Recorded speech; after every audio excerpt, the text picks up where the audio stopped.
In this module and the next, we'll be looking at ordered collections. So we'll first of all talk about the set ADT operations for an ordered collection. So ordered collections have keys that have a total order. So again, that's a discrete math concept. Basically, it means you can sort things. For any two given items, you can clearly and distinctly identify one as coming before another, or being at the same position as another. Okay, so the basic operations we'll have will be very set-like. We'll have an insert operation where we can insert a key, or it would replace an existing key if it already is in there. We'll also have a remove operation, and as you might guess, that removes a key if it exists in the set. We'll have the exists operation that will return true if the set contains the key and false otherwise. We'll have the min operation that, as you guessed it, returns the minimum key in the collection. And max will, of course, return the max key in the collection.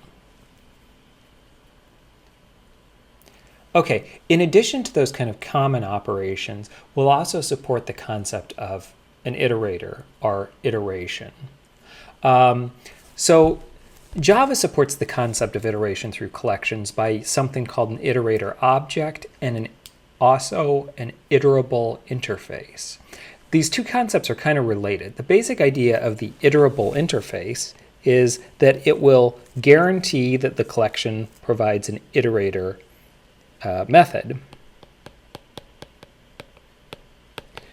Okay, so basically if you see something that implements the iterable interface, all that really means is it's guaranteed to have this method called iterator, and also that there's a way to traverse through all of the data that's stored. Okay, so let's take a quick look at the iterator object that is returned by this iterator method. Let's take a quick look at the Java interface for this iterator object.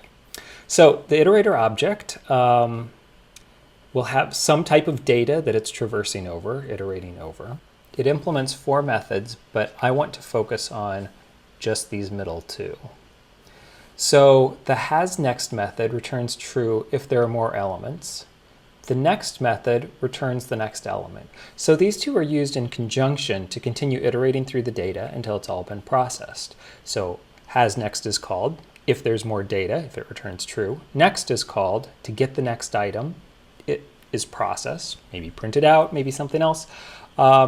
And then hasNext is called again. So typically these are used in a loop-like fashion. hasNext is repeatedly called. If it passes, next is called to get the data.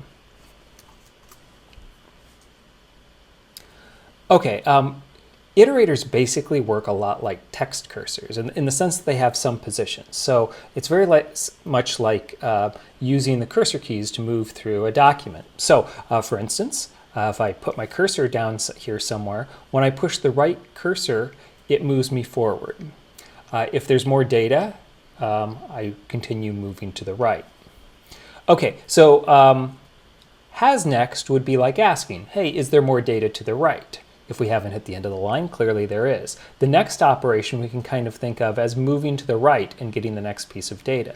So I'm just going to drop my cursor down at the beginning of the light. hasNext would return true. Next would return J. At this point, my cursor is now after J, but before A. So hasNext would say, yep, there's more data out there, and the next operation would return the A. After that, hasNext would see that there's more data out there and return true, and the next operation would return the V.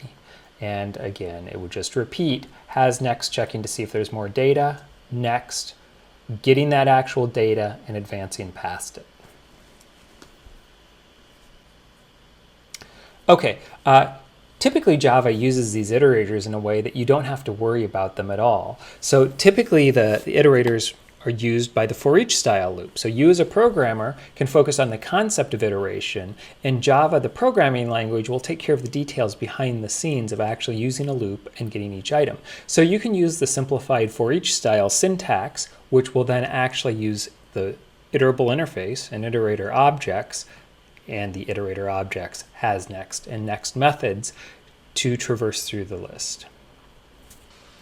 For our talks, rather than focus on the mechanics of the iterator objects, we'll kind of focus on the internal operations that are iterator-like, the concept of advancing through the data and going backwards through the data.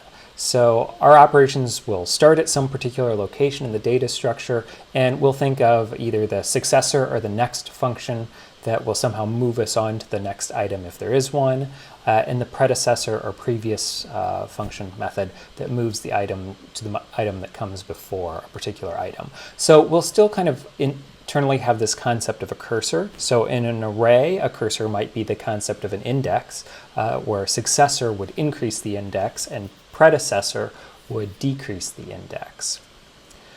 In a linked list, this concept of cursor or location might be represented with a particular node, where next maybe takes us to the next node, and previous would of course take us to the previous